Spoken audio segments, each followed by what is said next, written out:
Greetings and thank you for tuning in to the Barbara Dean Franklin Show. I am your host, Barbara Dean Franklin, and today I have the awesome pleasure of sitting with my sister friend, Natasha Beautiful Thought Ane. Hi, how are you today? I'm great. That's good. Thank you so much for taking the time out of your busy schedule to come and sit with me today. Thank you so much for drop kicking the devil to get here. I'm telling you. Because it's always, something that is going on, but no matter what, hey, I was going to make myself available to you because definitely want to hear what you have to say. Wanted you to share some of who you are with my public, okay? Thank So. you. Natasha, I follow you on Facebook, and I know that you do a lot of spoken word, but more than that, I see it as a ministry. I mean, when I read your words, and not just your words, but when you're out and about, the way you address people, the way you talk to people, the way you uplift and encourage people, it just really does something for me. And you're so thoughtful in everything that you do, because I remember, you're over It Takes a Village, y'all, and you were talking to somebody about, you were telling them about the direction, and then you came to me, was like, was I to anything? And I'm like, no, you were directing to the point. It's a new sheriff in town, you understand? So I really appreciate just your spirit, And so what I wanted to know, last week, I had Rose Marie Wilson, one single Rose on the show, and I'm just really intrigued with the way you guys just lay your lyrics out on paper, and they're not just words, they really have some meaning. So I wanted to know how you guys started doing this, and why you do what you do. Okay. Well, you said a lot. Sorry. You did, and it's like you did sum me up quite a bit. To never have met in person, to see my spirit out there so easily to be read, those who are paying attention, and I appreciate that insight. Okay. And I think it's important, that foundation that you talked about, to know that I've been in human services since '97. So not only is it who I am, it's also been my profession. And so my spoken word, is derived a lot from things that I've seen, and to have that insight, that empathy for people who are going through different things, and as I go through different things, and so it's just all universal and connected. So I think that's important for people to really understand where I'm coming from, to know that I have that human service background in so many different areas of serving people. Right. But as far as poetry, I've been writing since I was young, and it wasn't until I was burnt out working in human services, and at this point juvenile delinquency, and I lost my job, and it was the best thing that that could have happened. Wow. And that has happened more than once in my life, but at that particular time I rediscovered poetry, and I realized that I had this creative part of me that was not being tapped into, and that's part of the reason why I was getting burnt out in helping people. And so I began to I took a poetry workshop, and then from there I began to visit a spoken word venue, and once I got on that stage that first day, I got that courage. It was no turning back, and I didn't do a great job, but it was like that first step of, I can do this. I like this. Do it afraid. And it's like a spark was born. And that Valentine's Day weekend that I took myself out, I went to a poetry spot every day, and I never looked back. Just continued, and I realize now how God was using the poetry and bridging the human services, and now I see it coming together. All right. And you mentioned It Takes a Village, y'all. I'm one of the administrators, and I'm the host of the talk show. Right. Well, the co-host.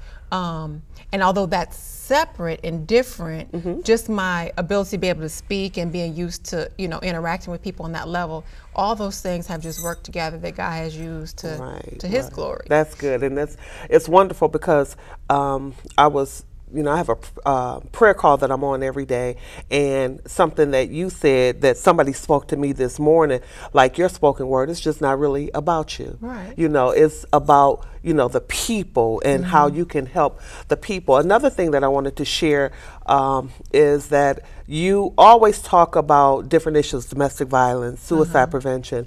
And I remember that I had received a call from my cousin who said that, she was taking some pills and she was ready to commit suicide. So I'm thinking, hey, she called me every day. I'm kind of going to blow her off. And you were like, no, take it serious. Say this, and this, And when I spoke to her and I said those things, and you know, again, I didn't think that she was serious, Right. but the next morning she called me. She said, you know what, Bar, I'm in the hospital. You know, I don't know how I got here. I don't, you know, remember. So when she called me, she was definitely serious, and you need to, you know, take people at their word. And I just really thank God, you know, just here, again, you say, we've never met. Today is our first actual face-to-face meeting. So before anything else, I really want to thank you for all that you do, you know, and you may not ever know who you reach, you know, you may not see the people that you reach, but you are touching the multitude, and I truly appreciate you. I just want you to know that. And that is such a humbling reflection, you know, reflection back, because, you know, I forget, you know, I talk to so many different people, and I just say that I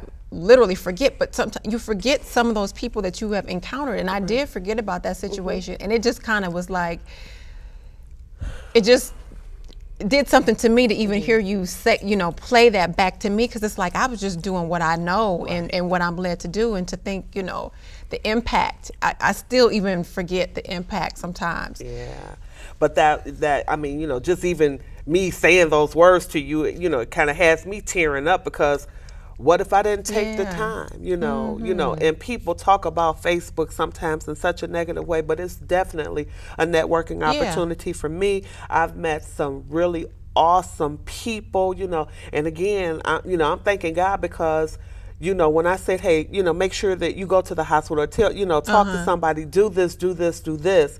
And, you know, she listened to that. I listened to you. She listened to me, you know, and I thank God for my cousin that she's still here today, you know. So let's go and talk about like what's happening with, you're always doing something. So, you know, so do you have like events every week that you do, or every once a month? No, it's so inconsistent. I mean, I have my own event that I do every second Saturday. Okay, well, let's talk about that one first. That's the Peaceful Poetic Place. Okay. And I took the virtual Peaceful Poetic Place I had online. That was like my group page, or you know, and then I decided to make that a live event. All right. And create that atmosphere. People can come and feel refreshed and like, wow, you know, I literally like my cliche for is like, wow, I needed that. Okay. And that's how they leave feeling uplifted. And right. And where is that held? Well, right now we're at the Love of Christ Christian Center. Okay. And that's on Wyoming, just north of 7 Mile. All right. It's right real close right there. Okay. And it's a beautiful facility. It's a beautiful facility. Okay. The address is 19185 Wyoming in Detroit? Right. Okay. And so now when you host this event, or you have it every second Saturday, can people come up and speak, you know, if they wanted to come up with open mic? Well, I do have open mic, but I've had to kind of tailor it a little bit, because I've had so many people now that are wanting to be on the mic that it just started getting too chaotic. Where I'm looking at the end of the night, like I got these 5 people left, like they don't have time. So to be more organized and more professional, they have to register, pre-register ahead of time, and then I'll look at those who are registering, kind of plan out my timing, make sure we have a mix of different people. So pre-registration doesn't guarantee 100% that they'll get on there, but most times I can fit them in around the featured artists to make sure they get their time in. So I'm learning as I go. So they just have to pre-register with me. Because, you know, when I had One Single Rose on the show, I have my son-in-law and my daughter. They're both artists, you know, and my son-in-law, he really likes spoken word. My daughter is more rap. I call it prophetic flow, you know, but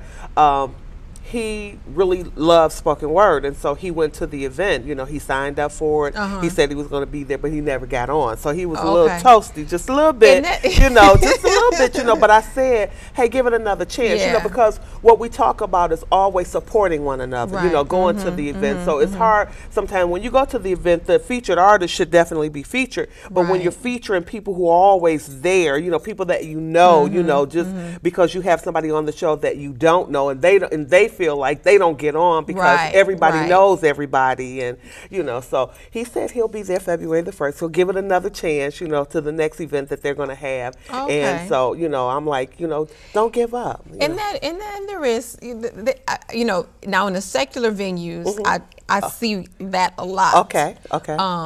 But one of the things that I think it's important, and my responsibility, my platform is not just the messages, but also cultivating and encouraging those artists who may not be as experienced. So that is a part of my ministry, I believe.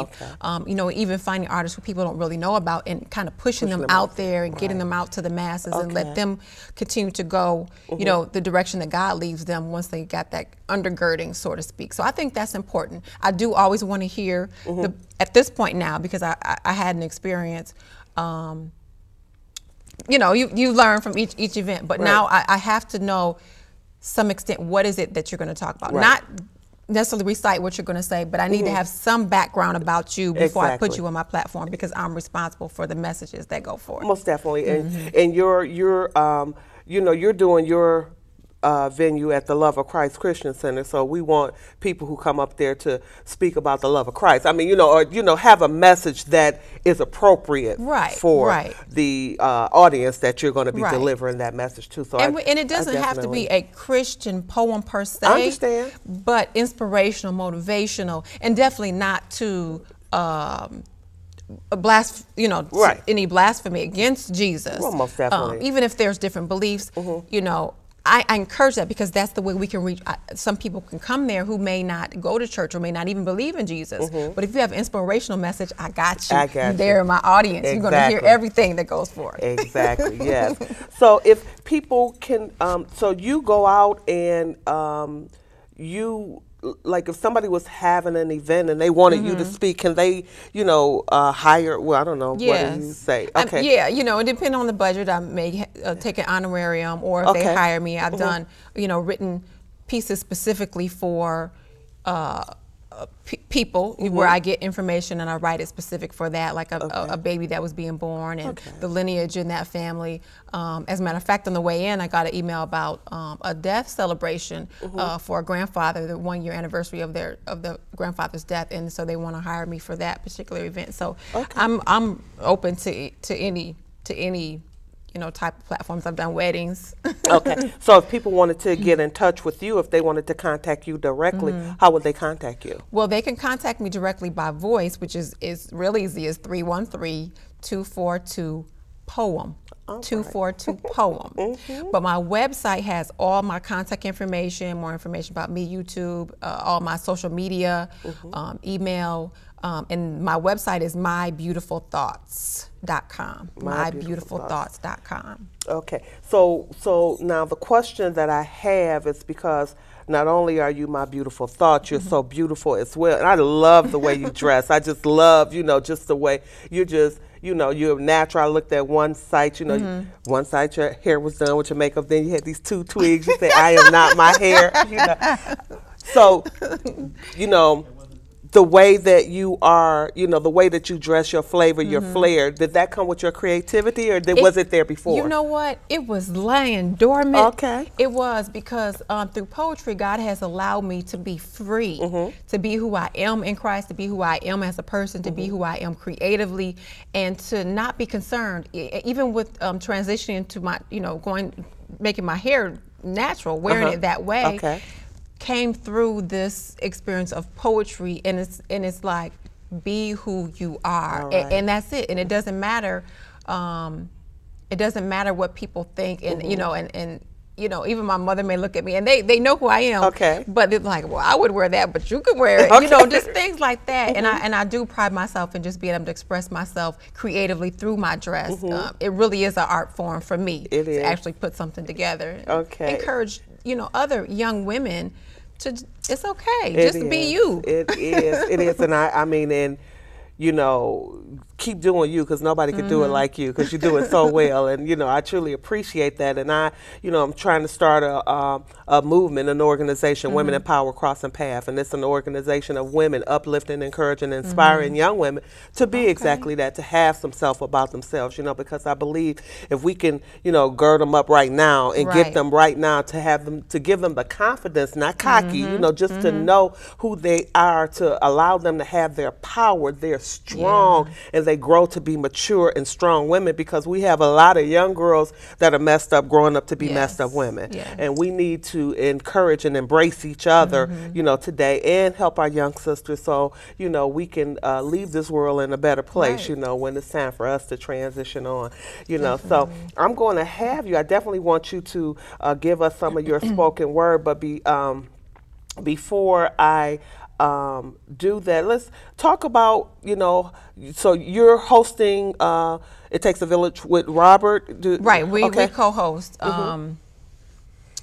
It Takes a Village, our talk show. Okay. I'm one of the group administrators, or council members, as you say, group administrators on the online It Takes a Village group page, which is over 6,000 plus members. And then, because we both do different things, you know, he's out there in the streets, you know, feeling the heartbeat.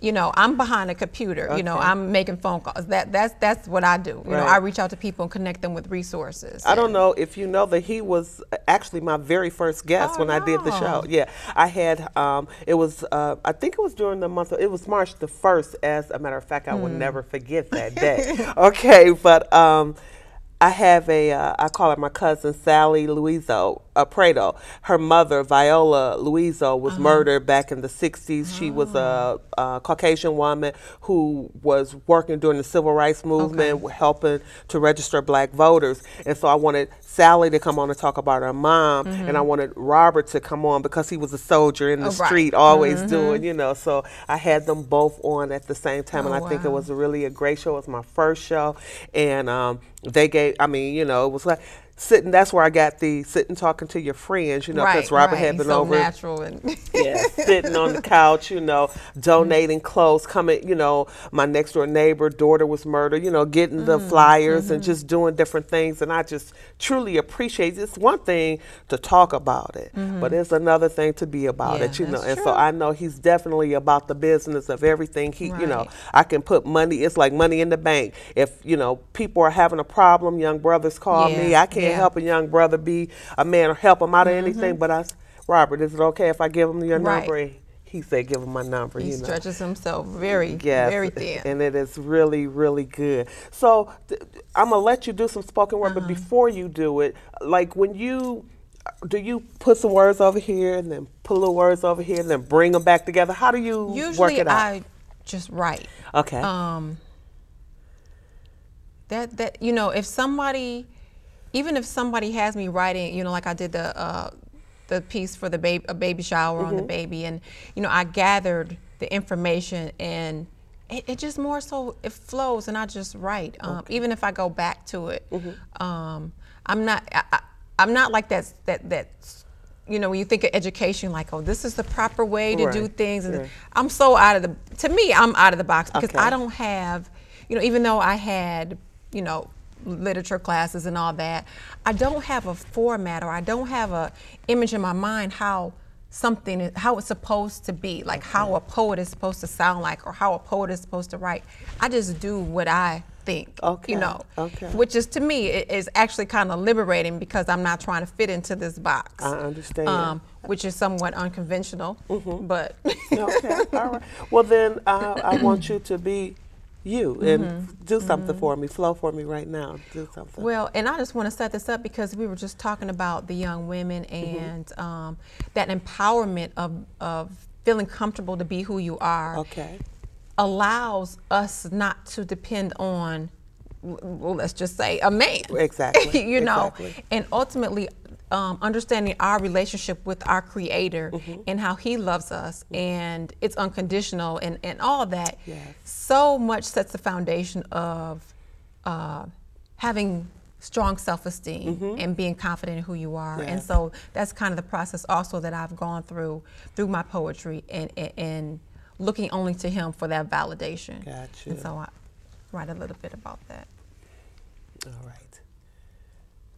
My initial hesitancy has become my second guess, and I should have followed my first mind. I can't go back in time, so I will just move forward, which is not easy to say to you, but let me tell you the truth.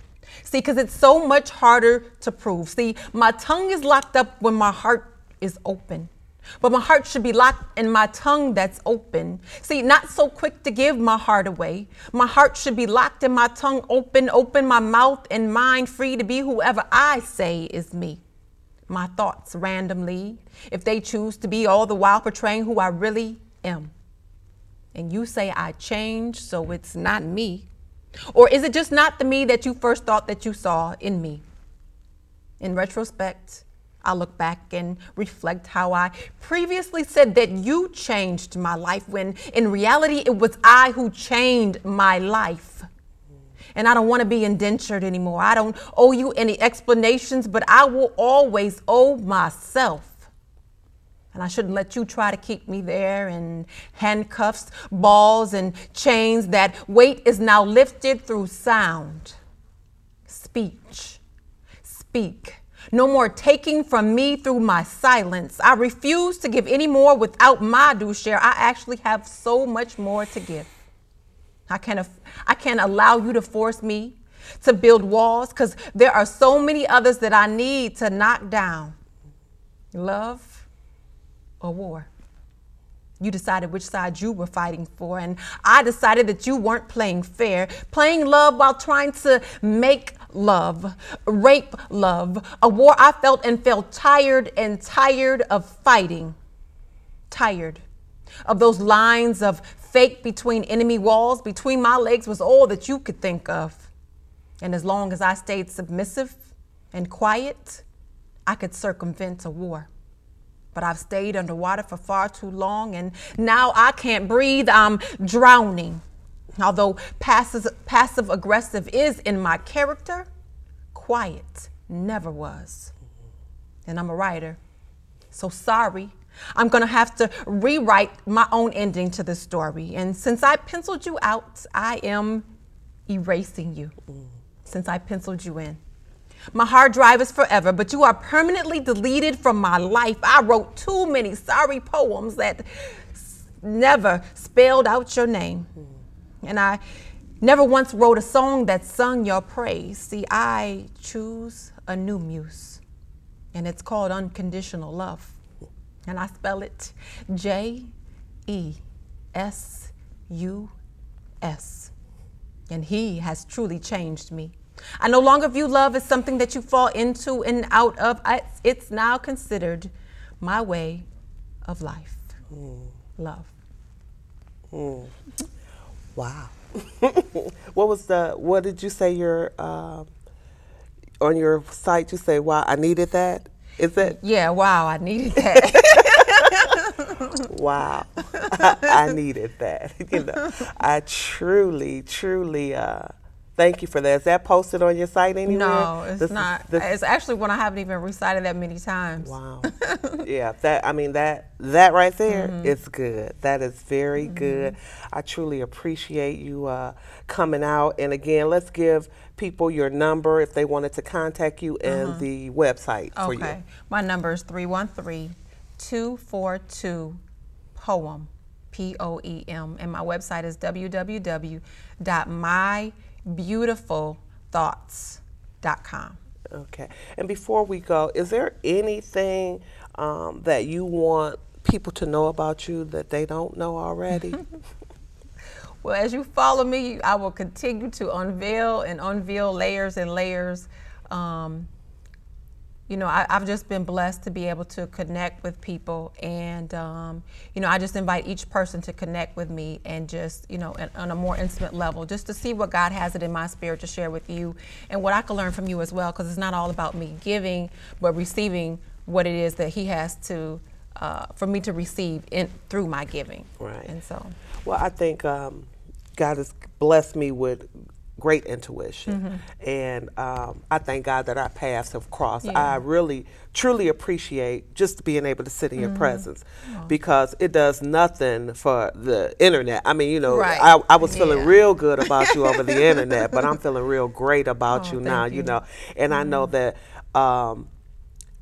the feeling that I have is not just a good thing, it's a God thing, and I can feel that, you know. I like that. It's not just a good thing, it's a God thing. It's not just a good thing, it's a God thing, and I have to give credit to my sister Delta Salisbury for that one, because she always tell me, you got to make sure you're doing a God thing and not a good thing. So this right here, this is a God thing, and I truly appreciate you. I thank God for you. I thank God that His hand is extended towards you, eyes have not seen nor ears heard all that you will be doing, you know, all that you do, all that He's going to bless you to continue to do. Do not be weary in well doing. No matter what, no weapon formed against you. I don't care how it come at you, you know, accident, this, hello, and that's what I'm saying. I don't care. That is just a tactic, but you know, you already have the victory. And so as long as you know that, you know, and I'm here, if there's ever anything that you need, I'm available to you 24/7. I just want to make that known to you. Okay. So, I'm going to write. My, I have a young man, he's my watchman, and he told me that I am a writer. He gave me a 2-week deadline. So now I really have to write. So I, again, thank you. I thank the people that watch this show, and I just truly hope that the things and the people that I bring to you will be uplifting and encouraging, and it helps in some way. I'm trying to spotlight people that are doing great things in the city of Detroit. They talk a lot about what's going on in the city, but you know, there's a shift in the atmosphere. And so as we embrace each other and support each other and lock arms like days of old, you know, we bring about the change. We are the change that we want to see. You know, I'm ready to see change here. I'm sitting with change, you understand? So I thank the people who tune in each week to watch the Barbara Dean Franklin Show. Real talk, real people. Thank you so much again for tuning in. I love you. You understand? Okay.